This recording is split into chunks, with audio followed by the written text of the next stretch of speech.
ఇసుక ఫ్రీ ఏంటండి?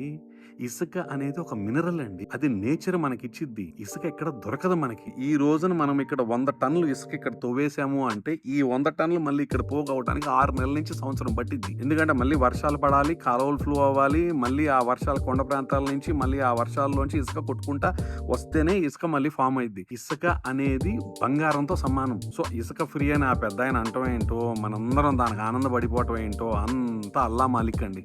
ఇంకోటి మనలో మన మాట మళ్ళీ ఎవరితో అనమాకండి. ఈ పథకాలు ఇంప్లిమెంట్ అవ్వని ఆల్రెడీ గ్రౌండ్‌లో పబ్లికే చెప్తున్నారంటండి. ఆనరబుల్ సీవీఎన్ గారే చెప్పారంట.